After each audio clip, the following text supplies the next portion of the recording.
that Palaye tour, man, was one of the most fun and like highly dangerous tours I've ever been on. Um, so Palaye is huge now. And they were definitely up and coming when I played with them, but like still very like, hand to mouth as far as like the production and the infrastructure to tour. Like, they had a airport shuttle bus that had been like gutted and converted into a vehicle that could sleep the band. And Mhm. like one of those white luggage, like the bus that takes you from the airport to the rent-a-car, like Mhm. one of those little shuttles. Um, so they had like built bunks into the back of this thing and turned it into this like moving like caravan on wheels. And I joined that tour in Santa Ana, heading to Phoenix. And I filled in for my friend Dave Green, who he writes a lot for Sync, and he played with that band Atlas Genius. And he has a band called the Filthy Souls in LA. He's this English dude. He's great. Um, he hit me up and he's like, "Man, I gotta work something out with a visa. Can you hop in and pick up the slack on this run with Palaye and Metro?" And I was like, "Yeah, for sure." So they were in Denver. Started the tour in Denver, and like night one, I guess the transmission went on the bus, and I'm telling like the full story, not the 1 minute Yeah. TikTok version. I hope that's okay. Um, Yeah. so the transmission went on the bus. But I think they got to Salt Lake. They had to have like the whole thing replaced at an Amco. It was like 5 grand. Which at that point, like you might as well just like buy a car. I don't know, buy another vehicle. So they end up making it back to LA. I go. So the only rehearsal I got was to go to the show in Santa Ana and watch side stage. Um, so just to watch them do the show. And then Sebastian got horribly sick with like some sort of flu virus or something. And he was at the urgent care across the way from the observatory, it's the venue in Orange County in Santa Ana where they were playing. And he went to the urgent Mhm. care and was still there with like 103-degree fever when Palaye was supposed to Oh my go God. on. And the manager like ran over to the urgent care and like literally ripped the stuff off of Sebastian. They're like, "You have a show to play. Like, get back to the observatory." He came in like pale as a ghost. They played like a 20-minute set, and then he went right back to the urgent care and ended up like having to stay home for like 4 days and take antibiotics. So the rest of us, without Sebastian, the guitar player, um, Mhm. picked up and shipped out to Houston because the Palaye had to drop off the Phoenix date because of the illness. Um, Mhm. so like already just you might have probably should have canceled the tour. Like if anyone was listening to the signs sent from above, this thing wasn't going to go anywhere but down from that point, right? So we're on the way to Houston, and somewhere in like Arizona, honestly we might have not even been to Arizona yet. We were probably still in the desert in California. A tire blew out. So we Mhm. pull over, get the tire replaced, and we're back on the road to Houston. And LA to Houston is like a long drive, especially when you're in this vehicle that you probably really can't take over like 50 miles an hour um, the whole way there. So we're just putting along in this thing, and we make it to like the border of New Mexico and Texas, and we park in a gas station to get gas, and I run in to get a coffee. And at this point, we have already pulled over, slept in a parking lot, and then continued driving. So this is like the next day, and we're in this parking lot and of this gas station, and I go in to get a coffee.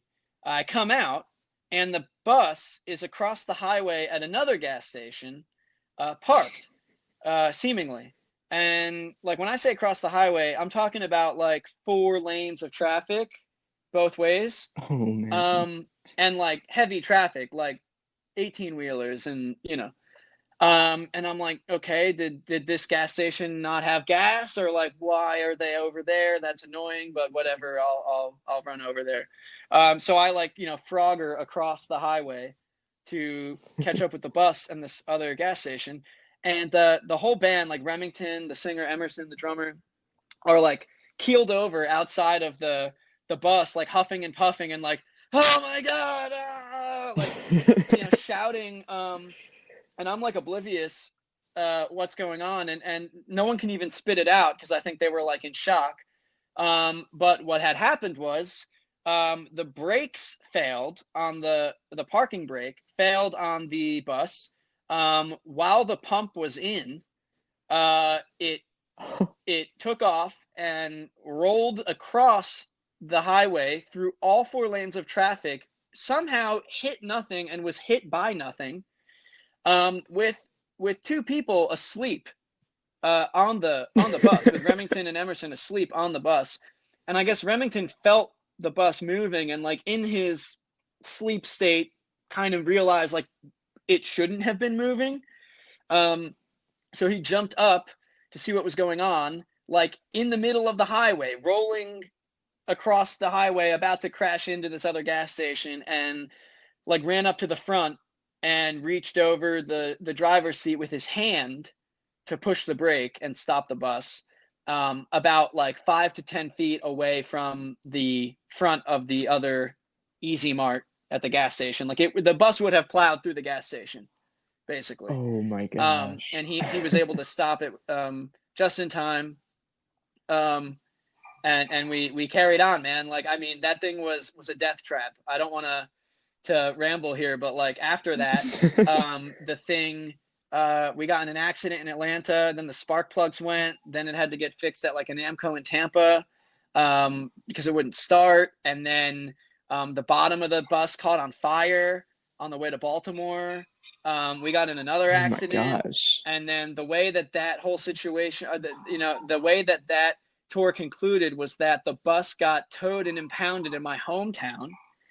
We had parked the Mm, bus at my dad's, outside of New York. We had the gig in New York, but we like parked the bus in Jersey to like spend a night at my dad's, and yeah. the bus got towed and impounded. I called the mayor's son. I went to high school with him, and I was like, "Dude, can your dad fix this?" And he was, and then the mayor's office actually did email me. I have that email to say, hey, unfortunately, that's handled by a private towing company, but we can give you an update of exactly like what happened.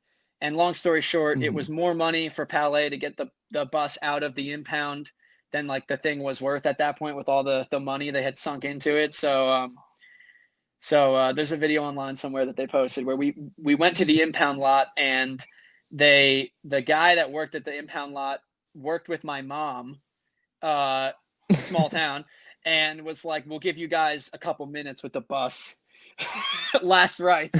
So they got to like say goodbye and get their stuff off, and like they graffitied on it like Pele was here, rest in peace, all that, and that was the end of Hmm.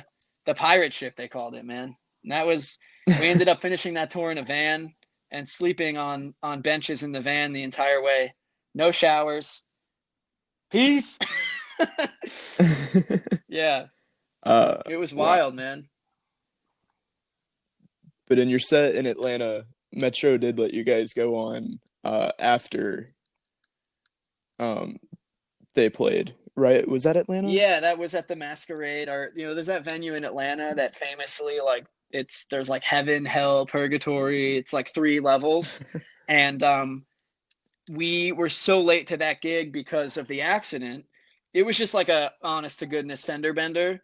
But just Hmm. given like the nature of the of course it's a rock band, so like under suspicion, and Hmm. we have this huge vehicle, and whatever, they like handled the whole accident mess.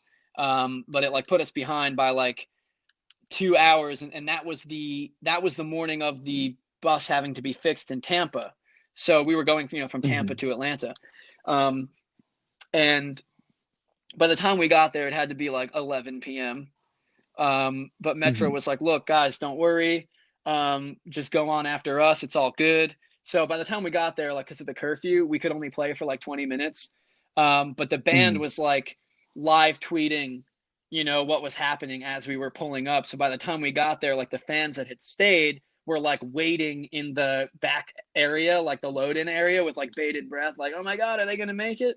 And they ran out and literally were like all screaming and cheering for Palaye and like helping us run the gear inside to have as much time to play as possible. Like the fans were like grabbing amps and guitars and drums and things, Wow. um, and bringing them inside. And then we got the stuff up on stage. Like I don't even think there was a line check. Like it was just like, let's go. And we hit. It was like 20 minutes. We played maybe like 4 or 5 songs, and like people lost their mind because it was like the show that was like never gonna happen, right? And Yeah. like Trace jumped up from Metro, jumped up on stage, and was like, grabbed the mic, and he's like, "Yo, like, give it up for these guys. You have no idea what they went through today to get here to play for you. Like, anyone, they could just quit and give up and like, go on to the next show and like, give it up." And that's like one that I'll never forget, man. Hmm. That was like, that was the first tour that I really experienced like that type of fan devotion for a band, um Yeah.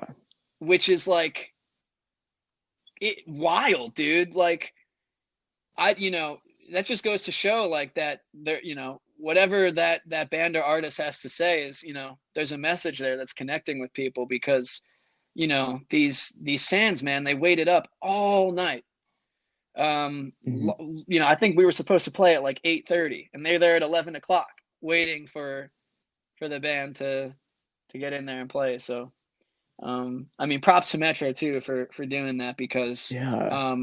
they don't have to do that, and that's a really cool thing for a headliner to do. Hmm. That's really cool on Metro's part. Not many bands, not every band would do that for an Yeah, opening most act. bands So would be that's like, "Too bad, you need to get your shit together." Mhm. Like, Yeah. get it together, fix your bus. I don't know. Yeah. Yeah,